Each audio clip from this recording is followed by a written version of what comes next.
Now that we've covered the benefits of starting your savings and investing early to reap the rewards of compounding interest, let's discuss another pillar of financial independence: where to invest your money. When we begin our careers, we're forced to make many decisions we haven't made before, including how much to save and how to invest. More often than not, we're given no education on this topic, and we're left to piece together a quote-unquote investment strategy from tidbits we've heard informally. We might follow blindly in the paths of our parents, or we might invest in some stocks we've heard good things about lately, or that were recently featured in the news. Or maybe we're too scared to invest and would rather store our money in a savings account. As the picture on the right depicts, though, we're often flying blind. But just as we've learned that it's important to put thought into our budget, and how we would obviously care whether our salary were $5,000 higher or lower, we should care about how we invest our money. These decisions will have huge ramifications to the tune of hundreds of thousands of dollars in the long run.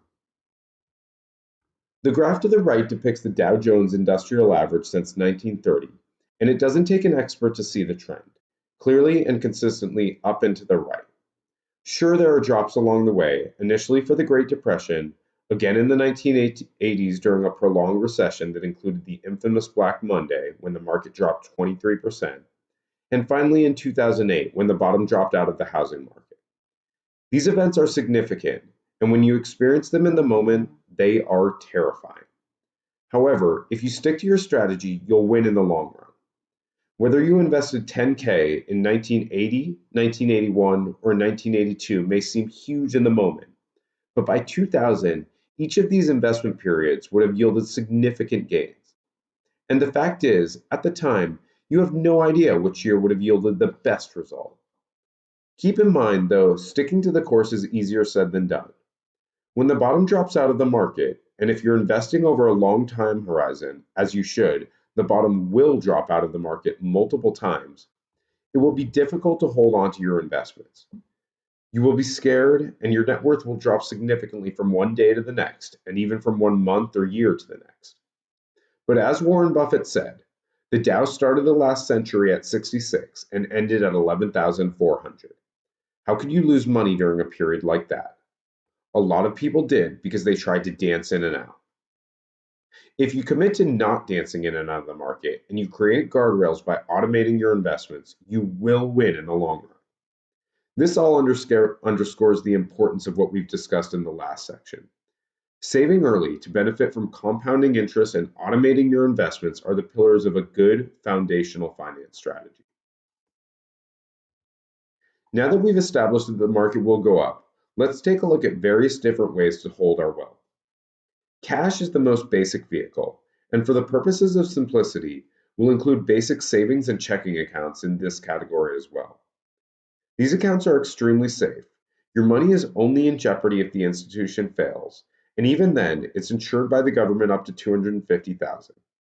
However, what is often not understood about these accounts is that they cause your purchasing power and effective wealth to deteriorate because you don't even keep pace with inflation, generally around 2 to 3% each year.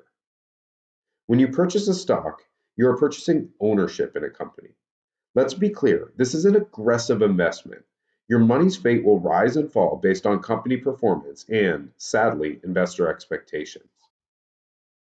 When you loan money to a company or institution with the expectation that it'll be paid back at a certain rate of return, you have purchased a bond. These investments generally offer lower returns than stocks, but are less risky. Finally, mutual funds are a compilation of stocks and bonds that are often intended to diversify risk. Mutual funds can be actively managed by a person or passively managed by adhering to a certain set of rules. Each mutual fund carries a different set of fees that have a material impact on rate of return. Low-cost index funds that are a pillar of the financial independence methodology are a subset of this category. Let's take a look at VTSAX, which is considered one of, if not the, core holding for those pursuing financial independence. This mutual fund is the Vanguard Total Stock Market Index Fund and is composed of the top 3,500 plus US companies weighted by the size of the company. These companies can be small, medium, or large and include everything from companies you know well, like Apple and Google, to companies you've probably never heard of, like Sterling Construction. It has an ultra-low expense rate, a pillar of any good investment vehicle. VTSAX represents the technological progress investing has made in the past 5 to 15 years. Years ago, you might have had your stockbroker purchase a single stock for you and paid a commission on it. You would have had to select a portfolio of different stocks and assess their risk profile to be diversified, both within each stock and as an investment portfolio. With VTSAX, though, you can accomplish your goals simply and easily. You can set up an account with Vanguard in less than 30 minutes. You can automate your investments so that after setting it up, you don't have to think about it again. The expense rate is extremely low. And investing in this single fund is really investing in the top 3,500 plus US companies. So you're truly diversified with this single fund. VTSAX is the best option for US stock market diversification, but depending on what stage of investing you're in, you may want to include additional holdings as well. VBTLX is similar to VTSAX, but instead of holding an array of stocks, it holds bonds. Just as individual bonds tend to be less risky than individual stocks, VBTLX is less risky than VTSAX. But of course, it tends to yield lower returns. You should upweight your portfolio in VTBLX if you are later in your investing career and are willing to sacrifice higher returns for lower risk. Some investors believe that VTSAX inherently includes international diversification because most of the top US companies operate across borders. For example, Coca-Cola operates in the US, but it has a large segment of its portfolio in China and across the world, really. Other investors feel more comfortable with additional international exposure. If that's the case, VTIAX is the Vanguard International equivalent of VTSAX, with broad international diversification and low costs. Whether or not you choose to include it likely won't have a huge impact on your long-term return, especially when compared to the tactics like investment automation and compounding interest that we've already discussed and are essential to financial independence. By investing in these three funds, and only these three funds, you have achieved broad diversification with minimal expenses. Hopefully we've convinced you that investing doesn't need to be hard or complicated. Whereas years ago, investing was logistically complicated and transactions weren't easy to make, technology has improved personal finance such that the optimal strategy is a very, very simple one. Anyone who tells you otherwise, whether it be a friend, a neighbor, or a financial advisor, is either mistaken or doesn't have your best interests at heart. The cartoon below depicts a simple but often true concept. Occam's razor says that the simplest path is likely the correct one. Now that we've discussed the different funds that should compose your portfolio, let's talk about the weights of these funds. Financial independence encourages what may seem like an aggressive portfolio. However, remember that the market always goes up in the long run.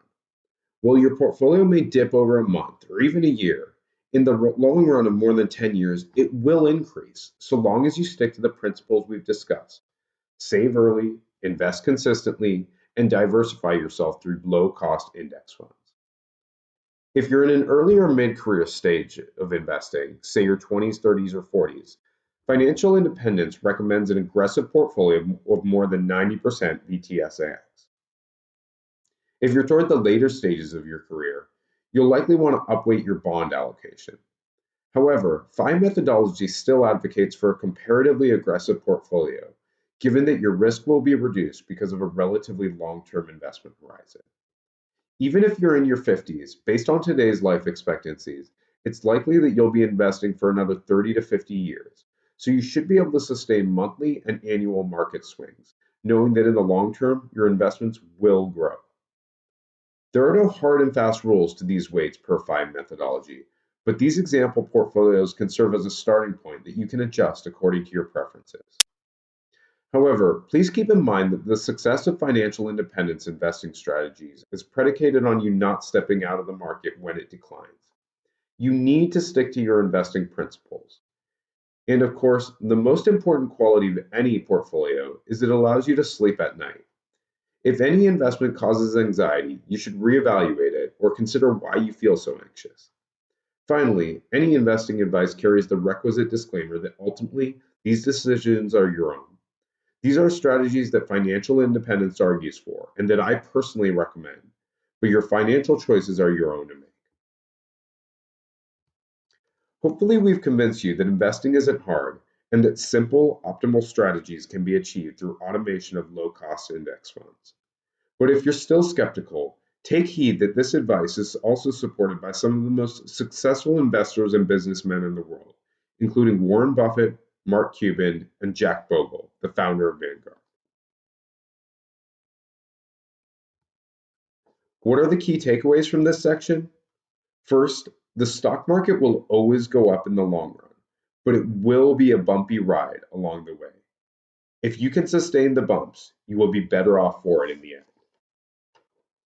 Second, an optimized investment portfolio should be simple and can be achieved with just 3 funds: Vanguard Total US Stock Market Index Fund, Vanguard Total Bond Market Index Fund, and Vanguard Total International Index Fund.